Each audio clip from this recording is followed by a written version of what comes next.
Hello guys and welcome to my first Armored Warfare video.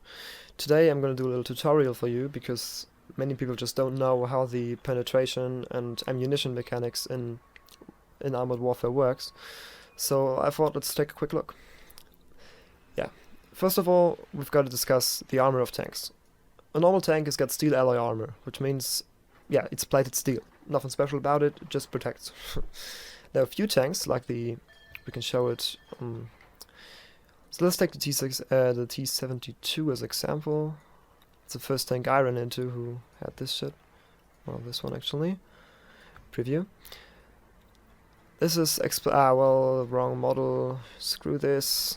So just the other one's got it, I think. Well, let's just take one of these. I mean, it doesn't matter. It doesn't really matter.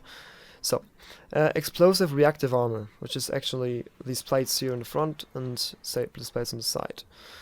And what they do is they offer protection against against explosions, which means rockets, high explosive anti-tank ammunition, stuff like that. Yeah. What this effect means, we're gonna come over later. So first of all, what kinds of ammunition are there? What ammunition does what job?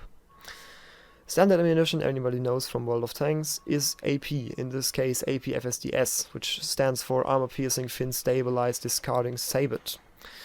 Yeah, let's not explain that. Yeah, this ammunition is for penetrating the armor and exploding inside of the tank. There is a little bit of explosive on, and that's gonna explode. You may already know that this thing has the most penetration value of all of these ammunitions.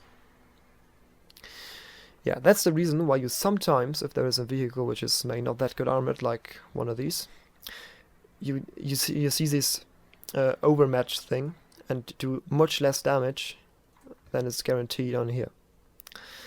That means that the bullet is just going in on the front, through the entire tank and out on the backside without exploding.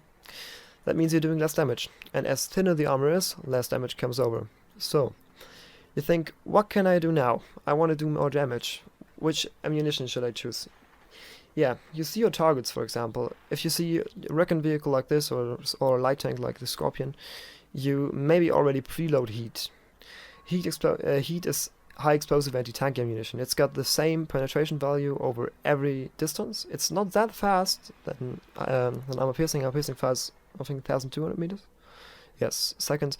And this one, 750 a second. Yeah, but it's doing more damage because of its explosive behavior. Yeah, I mean, it hits it and it burns through and then it cuts. Yeah, you know, just like it's actually a mix between high explosive and armor piercing. So, but it just do damage if it penetrates the armor, same as APFSD. But this thing does it has less penetration and you're not gonna overmatch the armor that easy. If you're still overmatching the armor, you're probably gonna want to use HE shells. I think this one has got squash head, so we should maybe choose this one. This is a normal HE shell. They are doing damage when they're penetrating and when they're not penetrating. When they're not penetrating the armor, they're obviously doing much less damage. But if they're penetrating, they're doing a good amount of damage.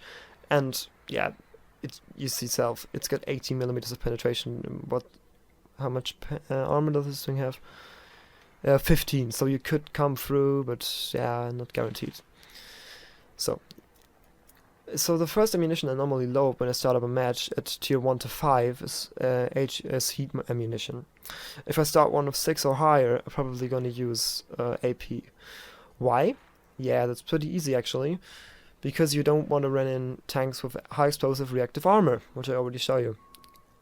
Like, for example, oh yeah, you want to see tanks, I know it. Well, we can see it good, I don't actually know. Well, let's try the M2, that's the M1A2 Abrams. It's definitely got this armor. Yeah, like, you just hit the armor and the armor kind of pops off and it negates the effect. So you're not doing damage. Not a bit. And that counts for any explosive type of armor. Ammo, sorry. Means heat, AG, and yeah, anti-tank guided missiles. In this case, they're shot by this smooth-barreled 152 cal. 152 cal? What the fuck? 152 millimeter, that's the right word. And yeah, let's say if they hit, you probably got a problem. They aren't doing that much more damage. They are actually doing little bit less damage than he does, but the penetration is over the maximum, and they are not gonna overmatch the armor. They're just gonna go in and boom, you know. But if there is this explosive reactive armor, the first hit. Oh well, let's actually say. Well, no, we need a tank with side skirts. Let's say this plate is this armor, this reactive armor. You hit this plate. The plate jumps off, or kind of is just destroyed by the hit, and the next hit, and you do 0 damage. Next time you hit this with maybe heat, you come in through and do damage, because the armor is away on that, just on that point. Yeah, that's cool actually. So squash head actually works pretty the same than normal HE works. Actually, I didn't really get a difference between, for example, those two. But yeah, so actually you can just go on yellow or orange is HE, then you've got red for HEAT, and you've got blue for APFSD, or armor piercing for itself. Also red is the rocket system. Any tank with a smoothbore rifle can shoot those things. I'm actually not entirely sure. Yeah, well, I'm German, so let's check out the Leopard. Can the Leopard shoot those things? I'm not entirely sure. Doesn't look like, but I'm not gonna be sure about it. So, actually, this tank can, and some tanks like the Swingfire, for example, they are made to do this. You can, like, if you're behind your tank and you can go like shooting, and then you obviously still have the vision that you normally have, but you can go like up, things going down, and then going down again. I mean, you're not going to be able like doing flick flags with that thing, but well, you give it an angle. That's probably the best you can do. Yeah, that's how those replay mechanics work, and I hope I could help you with that. Replay. Yeah, damage mechanics. Oh my god, I'm tired. I've got to go to sleep. And if you still got any kind of questions, leave them in the comments, and I'm glad to answer them. See you next time. Bye bye.